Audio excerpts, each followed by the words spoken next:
Capítulo 7 do Evangelho que escreveu São Lucas, nós começamos a ler a partir do versículo de número 11. Em dia subsequente, dirigia-se Jesus a uma cidade chamada Naim, e iam com ele os seus discípulos e numerosa multidão. E como se aproximasse da porta da cidade, eis que saía o enterro do filho único de uma viúva, e grande multidão daquela cidade ia com ela. Vendo-a, o Senhor se compadeceu dela e lhe disse: não chores. Chegando-se, tocou o esquife e, parando os que o conduziam, disse: jovem, eu te mando, levanta-te. E sentou-se o rapaz que estava morto, e a sua mãe, e passou a falar, e Jesus o restituiu à sua mãe. Todos ficaram possuídos de temor e glorificavam a Deus, dizendo: grande profeta se levantou entre nós, e Deus visitou o seu povo. Esta notícia a respeito dele divulgou-se por toda a Judeia e por toda a circunvizinhança. A cidade de Cafarnaum era a cidade centro, onde Jesus fez o seu quartel-general, a sua base. Foi a partir da cidade de Cafarnaum que Jesus estendeu o seu ministério. E ali na cidade de Cafarnaum, Jesus curou um homem que era servo de um centurião romano. E a Bíblia Sagrada diz que Jesus então saiu numa das suas viagens missionárias, tomou o rumo do sul e foi para a cidade, ia na direção da cidade de Naim, que ficava a aproximadamente 9 horas andando, uma caminhada, uma viagem a pé de mais ou menos 9 horas. A cidade de Naim ficava no sopé do Monte Tabor. É uma cidade pequena, era apenas um vilarejo. E quando Jesus vai chegando nesse vilarejo, nessa pequena cidade chamada Naim, vinha saindo da cidade de Naim uma outra procissão. Vinha saindo de Naim um féretro, um enterro, e uma grande multidão seguia aquele enterro. Era o filho único filho de uma viúva que estava a caminho do cemitério. Os cemitérios naquela época ficavam fora da cidade. As cidades eram rodeadas por muros e os cemitérios ficavam do lado de fora dos muros. E a Bíblia Sagrada diz que Jesus encontrou-se com aquela mulher, com aquele enterro. E a Bíblia Sagrada diz que Jesus moveu-se de íntima compaixão.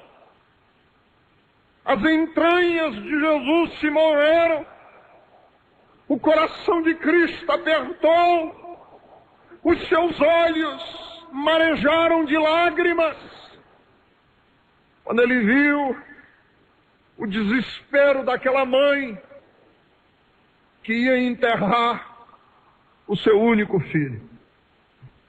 E Jesus colocou a mão num caixão de defunto, no esquife, e disse: pararam.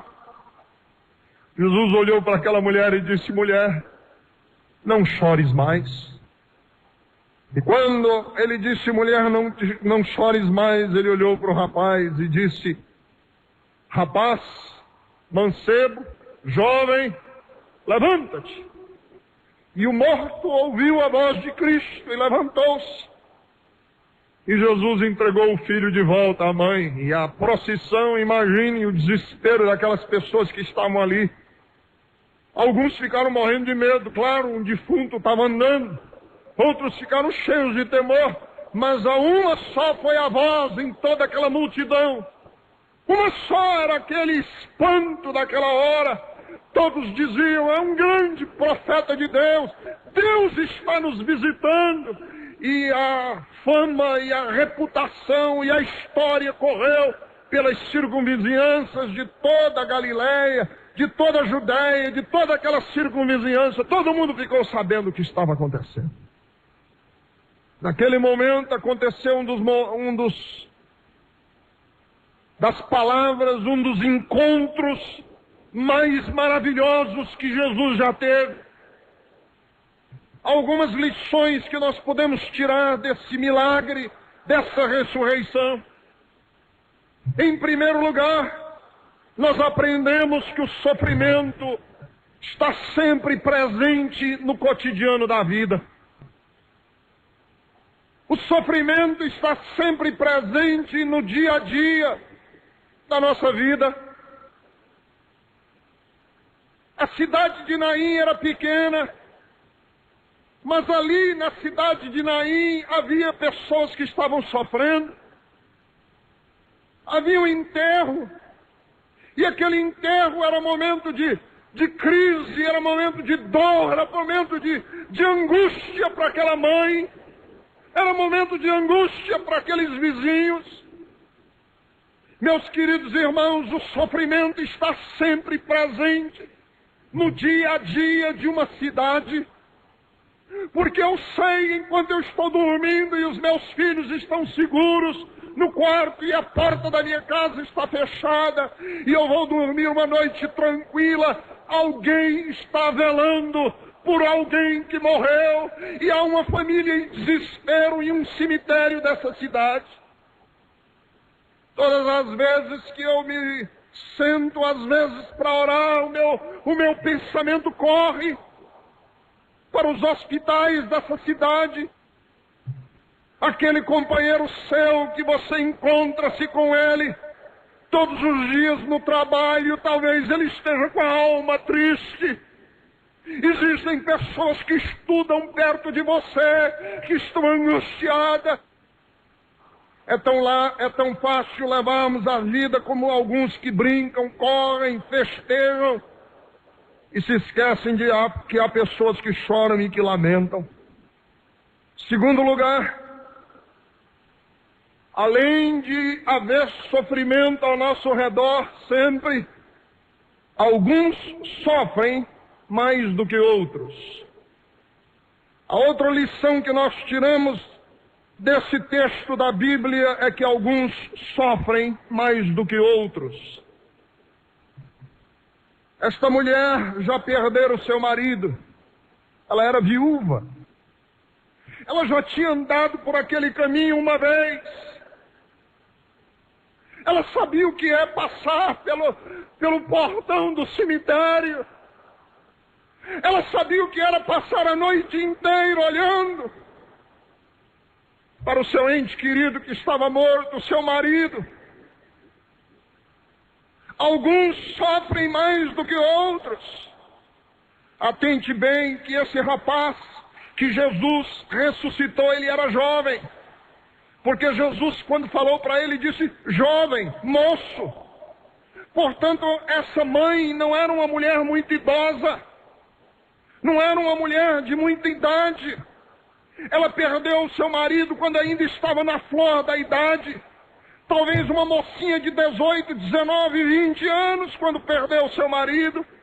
E agora ela perde de novo o único filho que tem. Existem, irmãos, pessoas que sofrem mais do que nós. Existem graus de sofrimento. Jesus se compadeceu dessa mulher, porque era grande a sua dor, era grande o sofrimento que ela estava atravessando. O Evangelho, meus queridos, é termos compaixão dos que mais sofrem, O Evangelho de Jesus é estendermos a mão para os que mais choram. O Evangelho de Jesus é oferecer perdão aos mais pecadores. O Evangelho de Jesus é falar de paz aos mais desesperados. O Evangelho de Jesus é trazer esperança aos que estão mais caídos. Existem sofrimentos, mas é por isso que nós temos a palavra de Jesus que traz esperança, que traz vida, que traz alegria no coração do homem. Terceiro lugar, a dor é efêmera, é passageira, é temporal, a dor passa. Esta mulher chorou a morte do seu filho, mas quando ela estava saindo da cidade de Naim em direção ao cemitério, ela encontrou-se com Jesus, e Jesus disse uma frase para esta mulher. Ele disse: mulher, não chores mais. Por que Jesus disse não chores mais? Porque ela não precisava mais chorar, porque a sua dor era passageira. Quando Jesus disse para aquela mulher não chore mais, não é que Jesus estivesse dizendo a ela um jargão tipo meus pêsames, ou não chore tanto, não dê escândalo no meio da rua. Quando Jesus disse para aquela mulher não chores mais, é porque Jesus sabia que dentro de alguns minutos, dentro de alguns instantes, toda a dor que acudia a sua alma seria levantada, toda a aflição e angústia seria removida, e ela ia sorrir novamente. Meu querido, minha senhora, rapaz e moça, eu não sei quanto tempo vai demorar, eu não sei quanto tempo ainda vai durar a sua dor, mas eu posso repetir as palavras de Jesus: não chores mais, porque muito breve, de uma maneira ou de outra, o meu Redentor vai se levantar e vai enxugar dos nossos olhos toda lágrima. É a promessa do Apocalipse: Ele enxugará toda lágrima de todos os olhos. Eu sei que você está chorando, eu sei que a sua dor é tremenda, mas essa dor é passageira. Mesmo que a morte venha, ela é passageira, porque em 1 de Coríntios capítulo 15, a partir do versículo de número 50, a Bíblia Sagrada tem um hino da vitória da vida sobre a morte. O apóstolo São Paulo disse que nem a morte vence o cristianismo. Porque naquele dia, quando nós ouvirmos a trombeta de Deus, quando nós ouvirmos o alarido dos anjos, os mortos em Cristo ressuscitarão primeiro. Depois que nós estamos vivos, seremos arrebatados com o Senhor. E Paulo diz assim: naquele dia, o mortal se revestirá da imortalidade. O corruptível tomará uma nova capa de incorruptibilidade. Nós vamos olhar para a morte cara a cara e dizer à morte: morte, onde está o teu aguilhão, ó morte? Onde está o teu veneno, ó morte? Vamos olhar para a sepultura e vamos dizer: sepultura, onde está a tua vitória, ó sepultura? Eis que a morte foi tragada na vitória. A morte foi tragada na vitória de Cristo Jesus. Foi por isso que Jesus disse para essa mulher: não chores mais. O choro, a Bíblia Sagrada diz no Salmo 30, versículo de número 5, pode durar a noite inteira, mas a alegria vem pela manhã. Não chores mais. A dor era grande, mas Jesus disse: não chores mais.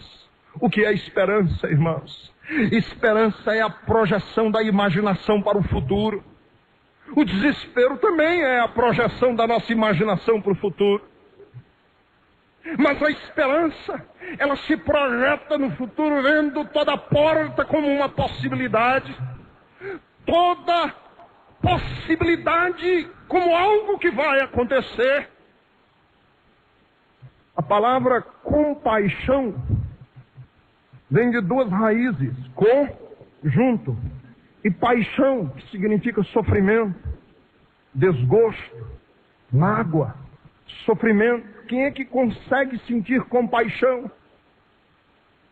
É aquela pessoa que sabe o que significa dor, sofrimento, angústia. Quem não sabe o que é dor, não sabe o que é ter compaixão. Jesus teve compaixão daquela mulher, porque ele viu que Deus Pai um dia passaria pela mesma dor que ela. A palavra compaixão significa dor. Simpatizar, a palavra simpatia também significa a mesma coisa. Quando você sente simpatia por outra pessoa, quer dizer, sim quer dizer junto, quer dizer participante, sim, junto, patos, dor, em grego, simpatos, quer dizer, sentindo a dor do outro, sentindo a angústia do outro. Quem é que sente a angústia do outro? É aquele que sofreu a mesma coisa que a outra pessoa sofreu. Por que é que Jesus sentiu compaixão daquela mulher? Deixa eu lhe dizer por quê. Porque o Cristo que nós seguimos não é um que é feito de ouro, não é um que está com os pés de veludo e nem é carregado nos ombros, no andor. O Cristo que nós seguimos é um Cristo que se compadece com a dor do próximo, é um Cristo que sabe aonde dói. Por quê? Porque doeu nele, porque as suas mãos estão cicatrizadas, o seu rosto foi rasgado, a sua face foi espancada. Dor não é um sentimento que Deus não conhece. Dor não é um sentimento alheio ao coração de Deus. Deus sentiu dor.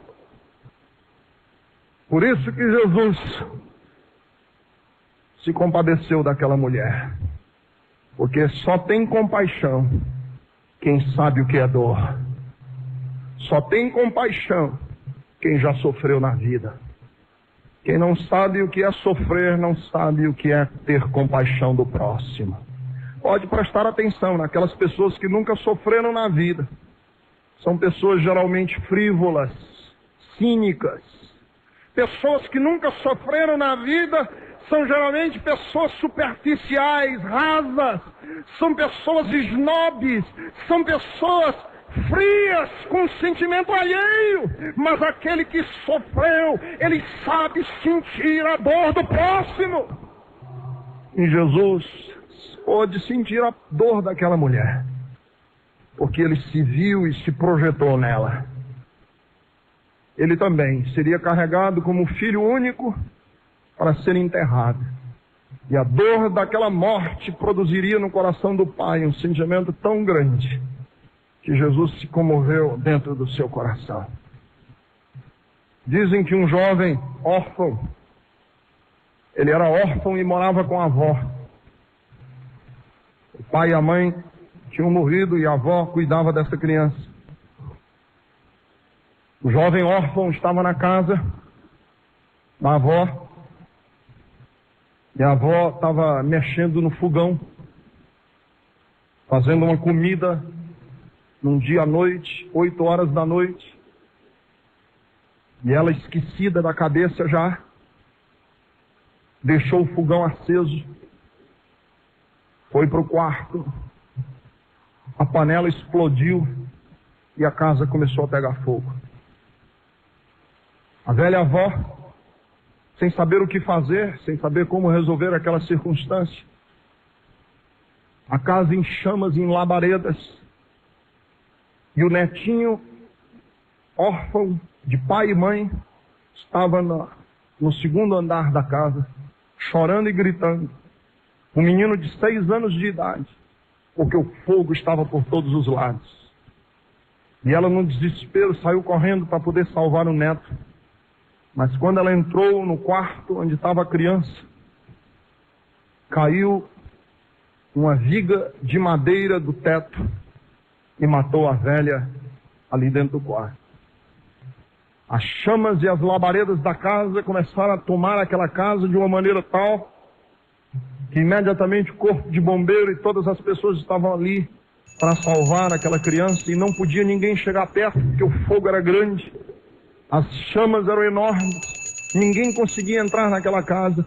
Ouvia-se só o grito da criança dentro de casa, gritando: socorro, socorro, socorro. Era só o que se ouvia. Os bombeiros sem poderem fazer nada, a multidão ao redor da casa sem poder fazer nada, ouvindo os gritos de socorro daquela criança. E um homem, um estranho, uma pessoa qualquer, começou a rodear a casa, correndo ao redor. E de repente ele viu que um cano desses que desce água, um dessas canaleiras de água que desce, água do teto, dava para ele subir. E ele então correndo, esse estranho correndo, segurou pelo cano e saiu tentando subir. Mas à medida que ele tentava subir por aquele cano de ferro, as suas mãos iam se queimando. Mas ele estava certo que ia salvar aquela criança. E ele foi, e as suas mãos se queimando, mas ele chegou até o topo daquela casa. E quando estava lá em cima, ele pegou a criança nos braços, os bombeiros vieram com aquela cama elástica, ele jogou a criança, depois ele se jogou dentro da cama. 2 meses depois, aquela criança estava no juizado de menores para ser adotada. Seu caso foi tão famoso na cidade que todo mundo queria adotar a criança.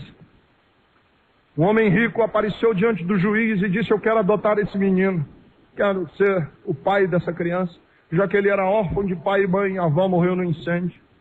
O juiz não sentiu que devia dar ao homem rico, ele disse: eu sou rico, eu vou dar todas as possibilidades a esse menino que ele jamais teve. Mas o juiz não conseguia decidir. Apareceu um fazendeiro, dono de uma grande fazenda, e disse: eu quero que ele vá para minha casa. Eu tenho uma grande fazenda, ele vai ser criado no mato, ele vai aprender a andar de cavalo, ele vai ter uma vida diferente que tinha. O juiz não conseguiu decidir nada. De repente apareceu um homem naquela sala, com as mãos deformadas, os dedos enquirquilhados pelo fogo. E aquele menino estava na sala do juiz quando viu o homem com as mãos enquirquilhadas. A criança saiu correndo, se jogou nos braços daquele homem e começou a chorar, porque identificou que ele tinha sido aquele que subiu pelos canos para salvar a sua vida, era o salvador da sua vida. E sem uma palavra sequer, o homem chorando, passava a mão na cabeça da criança. O juiz levantou-se e disse: creio que sem uma palavra está decidido que esse homem vai ser o pai dessa criança. Porque ele conseguiu sentir a dor dessa criança e foi o salvador da sua vida. Meus queridos irmãos, Deus se constituiu como nosso salvador porque ele manchou as suas mãos de sangue. Ele teve as suas mãos dilaceradas de sangue porque ele sentiu a nossa dor. Ele identificou-se com o nosso drama, assim como ele identificou-se com o drama daquela mulher. O sentimento de Jesus foi puro. A Bíblia Sagrada diz que Jesus se moveu de íntima compaixão por aquela mulher. As suas entranhas se moveram. O coração de Jesus bateu mais rápido. Alguma coisa fez com que seus discípulos observassem que o que Jesus estava sentindo pela sorte daquela mulher não era algo comum, era um sentimento especial e sobrenatural. Quando Jesus olhou para essa mulher, ele não pregou o evangelho para ela, tipo nós pregaríamos. Vá se converter, mulher. Esse teu filho morreu foi porque tem algum pecado na sua vida. Vá ter fé, mulher. Jesus não agiu assim com ela, porque as exigências do evangelho são relativas. Há aquelas pessoas que precisam sim ser confrontadas, mas há outras pessoas cuja maior pregação é colocar a mão no ombro e dizer: eu estou do seu lado. Meus queridos, há uma linguagem que só nós mesmos entendemos, e nós só entendemos aquela linguagem naquela hora. A exigência do Evangelho parece-me ser relativa quando nós nos deparamos com o encontro de Jesus com essa mulher. Jesus não perguntou a ela se ela estava preparada para o milagre. Jesus não perguntou a ela se ela estava disposta a vender tudo que tinha para dar aos pobres. Jesus não perguntou nada. Jesus viu que ela estava desesperada, e o que ela estava precisando agora não era de pregação, não era de grito. O que ela estava precisando agora era de consolo. Ela estava precisando era de amor. Ela estava precisando era de compaixão. Há segredos de Deus que são tão nossos que é proibido até compartilhar com outras pessoas. Há certas promessas de consolos que Deus nos dá quando Ele nos encontra caídos, quando Ele nos encontra sobrecarregados, que são próprios a nós mesmos. Eu quero só lhe dizer uma coisa: abra o seu ouvido para ouvir Deus falar.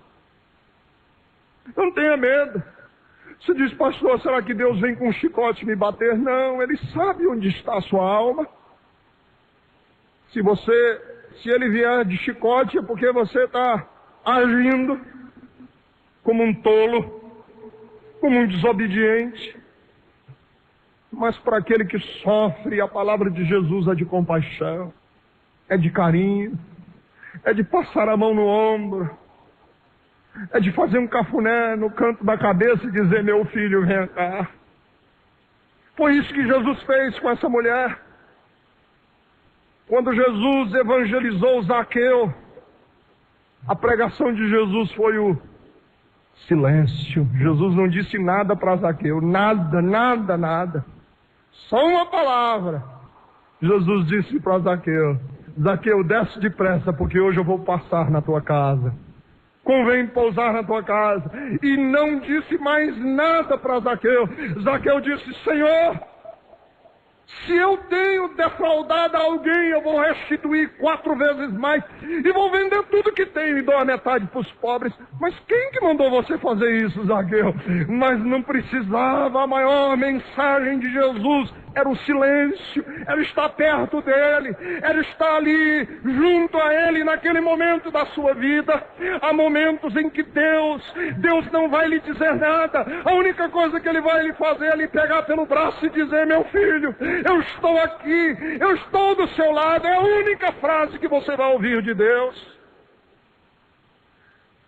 O sofrimento está presente. Todos, mais cedo ou mais tarde, vão sofrer.